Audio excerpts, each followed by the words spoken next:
Is Narendra Modi poised to continue as the Prime Minister of India, or are we on the verge of witnessing a dramatic shift? As election results approach, the political landscape in India is more charged than ever. Modi, a figure known for his impactful leadership and significant reforms, stands at a crossroads. What could another term for Modi mean for India? Let's first dive into Modi's journey. So from his school days at Bhagavatacharya Narayanacharya School, Modi wasn't exactly a straight-A student.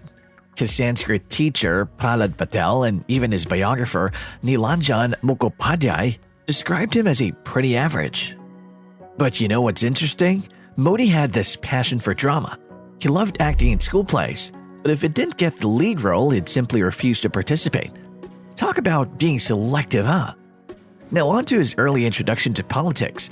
Modi joined the Rashtriya Swayamsevak Sangh or RSS when he was just 8 years old back in 1958. Can you imagine a little kid already dipping his toes into the world of politics?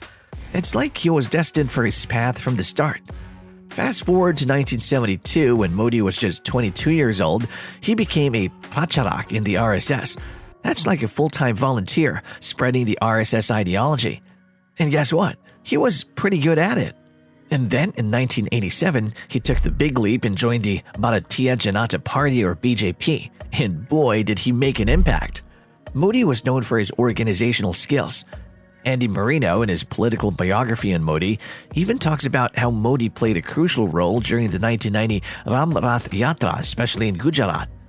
By 1995, Modi was climbing the ranks, becoming the national secretary of BJP. That's like a big deal in the party, handling important responsibilities. And you know what's intriguing? Modi had this slogan during elections. During elections, people vote to elect the government, or they vote to change the government. But now, there's a new ideology. Vote to punish. To elect नहीं है, सिर्फ vote to defeat नहीं है, पर लोगों के मन में एक नई धारा शुरू हुई है, वो है vote to punish. It's like he understood the pulse of the people and knew how to play the political game. In 2001, Narendra Modi took on the role of Chief Minister of Gujarat. The following year, in 2002, the state witnessed riots that led to accusations against Modi. Despite facing numerous allegations, he was eventually cleared of any wrongdoing. Since then, Modi has been labeled as communal Narendra Modi by some, portraying him as a staunch Hindu figure against Muslims. However, others see him as a secular leader focused on the development of all citizens. But here's where it gets interesting. Despite Modi's public stance on meat consumption, particularly during certain Hindu months, it's been reported that his electoral campaign received donations from companies involved in halal beef exports. There's also the story of Swami Sanan, who was deeply concerned about the pollution in the river Ganga. He wrote letters to PM Modi expressing his concerns and suggesting solutions. Sadly, he passed away after a hunger strike which lasted 111 days. Only after his death did PM Modi offer condolences via Twitter. Concerns have been raised about Modi's response to incidents affecting different communities. For example, some questions whether as a Hindu leader, he should have been more concerned about the tragic outcome of Swami Sanan's hunger strike. Similarly, there's the issue of farmer suicides, which primarily affects Hindu farmers. Critics argue that Modi's government could have done more to address these issues. And then there's the disturbing case of women being exploited, including Hindu women as highlighted in Prajawal Ravana's videos. Also, Hindu female wrestlers protested against Brij Bhushan Singh. Some wonder what actions Modi has taken to address these concerns, especially considering his public statements condemning any mistreatment of women. There's a segment of the population who prioritize their anti-Muslim sentiments over other issues like women's safety, education, and employment. Modi's speeches, often centered around Hindu-Muslim dynamics, are seen by some as catering to the sentiment. Critics argue that his rhetoric, particularly during elections, fuels division rather than promoting unity. Modi's speeches vary depending on the political context.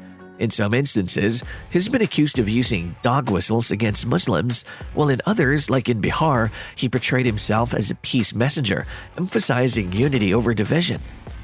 Despite these varying messages, Modi has stated his commitment to not politicize religious divides and promised to refrain from exploiting religion for political gain. This dichotomy in Modi's messaging has left many puzzled. Some question whether he's truly communal or secular, or if there's a deeper complexity to his stance on religious and social issues. In a TV interview, Amit Shah said India isn't seen as a Hindu nation by the BJP or Modi government. They believe in religious freedom as guaranteed by the constitution. PM Modi has spoken positively about Islam, showing respect for all religions.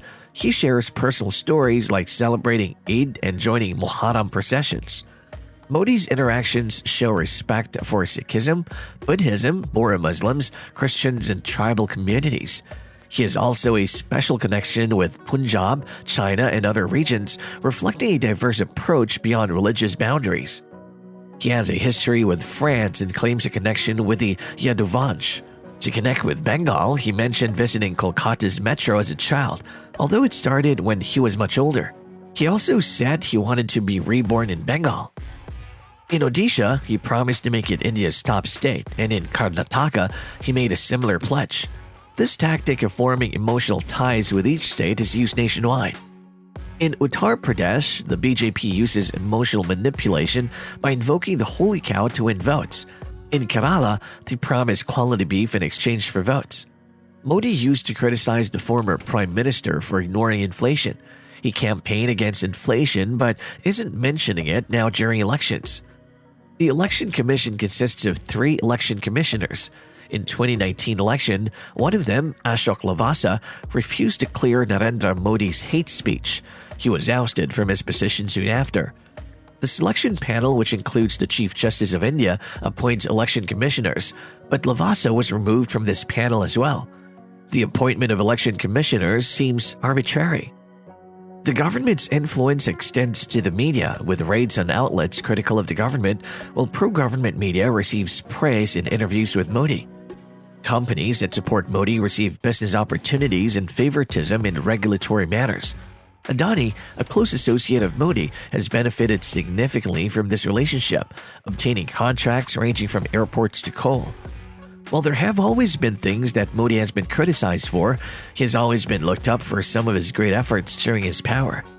Political analysts note that Prime Minister Modi presents himself as a decisive leader with a track record of implementing effective economic policies.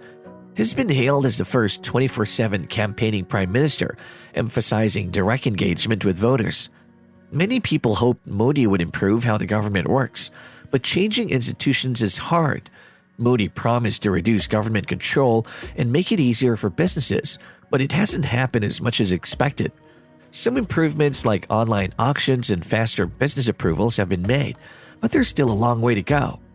Like Margaret Thatcher did in Britain, Modi needs to make the Indian government more responsible. He seems capable, but he hasn't taken strong action yet. The middle class in India is getting stronger, and they're not happy with corrupt politics. They're using social media to push for change, like during the anti-corruption government in 2011. If Modi gets re-elected, he might tap into this middle-class frustration to improve governance and change institutions. In the East, especially in India, people are expected more from their government. Even if Modi doesn't succeed, India's growth as a middle-class country is a big deal. It's not just good for India, but for the world too. It shows that countries can thrive with open societies, free trade, and strong connections to the global economy. Modi's main opposition is the Congress Party, which has been a dominant force in Indian politics since independence. Led by Rahul Gandhi, the party has a rich political lineage, but it's not as strong as it used to be. Now it's part of a coalition with regional parties aiming to challenge Modi's leadership. This election is seen as a battle between those who seek to uphold the constitution and democracy and those who want to undermine it. The coalition known as the Indian National Development Inclusive Alliance advocates for freedom of faith, social welfare, and job creation. The campaign focuses on issues like protecting people's identities, ensuring economic stability for farmers, and creating job opportunities. With both sides vying for voter support, the outcome of the election remains uncertain. Some experts believe that the NDA could face challenges in the 2024 election similar to what happened in 2004. Back then, the UPA unexpectedly won despite predictions favoring the NDA. They suggest factors like lower voter turnout and local dissatisfaction might play a role, even though the BJP has replaced many of its sitting MPs. However, others argue that the 2024 situation is different. While voter turnout could affect the election, it's too early to predict. Some experts also note that lower turnout doesn't always mean voters are against the BJP. They say the BJP tends to do well in areas with lower turnout due to its strong grassroots support. Furthermore, the BJP's dominance in the northern region, backed by its messaging on issues like Ram Mandir, helps offset anti-incumbency pressures. The party's focus on stable leadership under Modi resonates with voters, especially amid global uncertainties like wars and pandemics. Lastly, the BJP is targeting significant gains in the southern states, aiming to capture 40 seats, which adds to its overall electoral strategy. The BJP doesn't just want the minimum 272 seats in parliament. They're aiming for a huge win, hoping to get 370 or even 400 seats with their allies. This shows they want to make a big mark in history under Prime Minister Modi's leadership. So, will Narendra Modi get another term as Prime Minister? It's a bit of a toss-up. Some folks think he's done a good job with the economy and connecting with voters, but others have concerns about governance and social issues. The middle class especially wants to see some changes. It's kind of like a tug-of-war between different visions for India's future. We'll just have to wait and see how it plays out in the elections. If you enjoy this discussion and want to stay up to date with the latest news, don't forget to hit the like button, subscribe to our channel, and ring the bell icon for notifications. Your support means a lot to us.